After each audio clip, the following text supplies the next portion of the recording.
નમસ્કાર મિત્રો, સ્વાગત છે તમારો આચનજીવી સ્ટડી પોઈન્ટ યુટ્યુબ ચેનલના એક નવા વિડીયોમાં. પંચાયત ભરતી બોર્ડ દ્વારા વિવિધ ભરતીઓની જાહેરાત કરવાની શરૂઆત કરી દેવામાં આવી છે. તો આજના આ વિડીયોની અંદર જોઈશું કે પંચાયત ભરતી બોર્ડ દ્વારા ગ્રામ સેવક, પશુધન નિરીક્ષક અને લેબોરેટરી ટેકનિશિયનની ભરતી એના માંગણા પત્રક પ્રમાણે જાહેર કરી દેવામાં આવી છે. હવે જુનિયર ક્લાર્ક, તલાટી કમ મંત્રી, ફિમેલ હેલ્થ વર્કર, MPHW વગેરેની ભરતીની જાહેરાત ક્યારે કરવામાં આવશે. તો હવે શરૂ કરીએ આજનો આ વિડીયો. તો તમે જોઈ શકો છો જુનિયર ક્લાર્ક 3250 જગ્યાઓ, તલાટી કમ મંત્રી 1300 જગ્યાઓ. આ ભરતીની જાહેરાત ક્યારે આવશે? તો સૌપ્રથમ તો જે પ્રમાણે માંગણા પત્રક હતું એ પ્રમાણે તમે જોઈ શકો છો આ પંચાયત ભરતી બોર્ડનું માંગણા પત્રક છે. આખું નાનું કરી દઉં છું એકદમ, તમે અહીંયા જોઈ શકો છો. ને એની અંદર જે ગ્રામ સેવકનો આંકડો છે તમે એ જોઈ લો. ગ્રામ સેવકની કેટલી 500 જગ્યાઓ માટે ભરતી થવાની હતી. તો 500 જગ્યાઓ માટે જ ભરતીની જાહેરાત આવી છે. પછી લેબોરેટરી ટેકનિશિયન તમે જોઈ શકો છો 108 જગ્યાઓ માટે ભરતી થવાની હતી. તો એની 108 જગ્યાઓ માટે ભરતી આવી ગઈ છે. એના પછી તમે અહીંયા આગળ જોઈ શકો છો જે અધિક મદદનીશ ઇજનેર ઇલેક્ટ્રિકની ભરતી થવાની હતી 209 જગ્યાઓ માટે. તો એ પણ 209 જગ્યાઓ માટે ભરતી આવી છે. અને એના પછી તમે અહીંયા જોઈ શકો છો પશુધન નિરીક્ષકની 112 જગ્યાઓ માટે ભરતી થનારી હતી. તો એ પણ 112 જગ્યાઓ માટે જ ભરતી આવી છે. તો હવે સૌથી મોટો પ્રશ્ન એ છે, તમે જોઈ શકો છો મલ્ટીપર્પઝ હેલ્થ વર્કર 468 જગ્યાઓ, ગ્રામ પંચાયત મંત્રી એટલે કે તલાટી કમ મંત્રીની 1300 જગ્યાઓ, જુનિયર ક્લાર્ક 3250 જગ્યાઓ, પછી ફિમેલ હેલ્થ વર્કર 2071 જગ્યાઓ. તો આ જગ્યાઓ માટેની ભરતીની જાહેરાત ક્યારે આવશે આપણે એના વિશેની વાત કરવાના છીએ.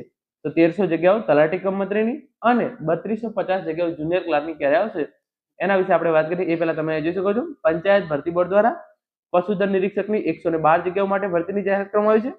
ગ્રામ સેવકની 500 જગ્યાઓ માટે ભરતીની જાહેરાત થઈ છે. 16/4/2026 થી તારીખ 7/5/2026 દરમિયાન તમે ઓજસની વેબસાઇટ પર આ બંને ભરતી માટે ઓનલાઈન ફોર્મ ભરી શકો છો. અને એના પછી લેબોરેટરી ટેકનિશિયનની, ગ્રામ સેવક અને પશુધન નિરીક્ષકની ભરતી જાહેર થયા બાદ લેબોરેટરી ટેકનિશિયનની 108 જગ્યાઓ માટે ભરતીની જાહેરાત કરવામાં આવી હતી. 17 એપ્રિલથી ફોર્મ ભરવાનું શરૂ થશે. 8 મે 2026 સુધી તમે આ ભરતી માટે ફોર્મ ભરી શકશો. આવનારા સમયની અંદર તલાટી કમ મંત્રીની 1300 જગ્યાઓ, જુનિયર ક્લાર્કની 3250 જગ્યાઓ, ફિમેલ હેલ્થ વર્કર 2071 જગ્યાઓ, MPHW એટલે કે મલ્ટીપર્પઝ હેલ્થ વર્કર 468 જગ્યાઓ, મુખ્ય સેવિકા 173 જગ્યાઓ અને નાયબ ચીફની 149 જગ્યાઓની ભરતીની જાહેરાત આવનારી છે. સૌથી મોટો પ્રશ્ન છે GPSSB જુનિયર ક્લાર્ક ભરતી હજુ સુધી કેમ નથી આવી? મહત્વપૂર્ણ અપડેટ.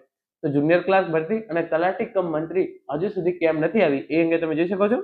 પંચાયત સેવા પસંદગી મંડળ દ્વારા તાજેતરમાં ગ્રામ સેવક અને પશુધન નિરીક્ષકની ભરતી જાહેર થઈ છે. પરંતુ ઘણા ઉમેદવારોના મનમાં પ્રશ્ન છે કે જુનિયર ક્લાર્ક ભરતી હજુ સુધી કેમ નથી આવી? તો અગાઉ યોજના મુજબ જે જુનિયર ક્લાર્કની ભરતી છે એ નવેમ્બર 2025 ની અંદર જાહેરાત થવાની હતી. એની પરીક્ષા મે 2026 ની અંદર લેવાની હતી અને એનું પરિણામ જૂન 2026 ની અંદર લેવામાં આવનારું હતું.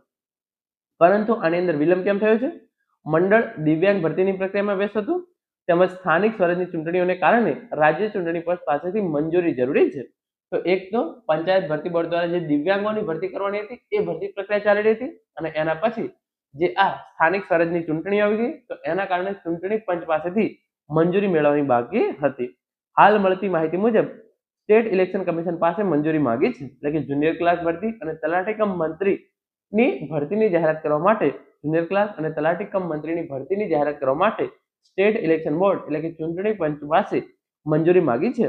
મંજૂરી મળશે એવી તરત જ junior clerk, female health worker, multipurpose health worker અને તલાટી કમ મંત્રી ભરતીની જાહેરાતો બહાર પાડી શકે છે.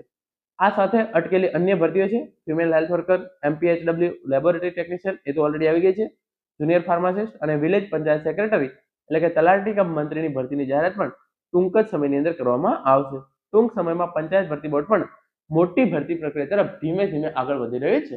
તો એક વખત ચૂંટણી પંચની મંજૂરી મળી જશે એના પછી જુનિયર ક્લાર્ક, તલાટી કમ મંત્રી, ફિમેલ હેલ્થ વર્કર, મુખ્ય સેવિકા, MPHW તમામ પોસ્ટ માટે ખૂબ જ મોટી ભરતી પંચાયત ભરતી બોર્ડ કરવા જઈ રહ્યું છે. તો એના માટેની તૈયારી તમે અત્યારથી જ શરૂ રાખજો. Thank you so much for watching.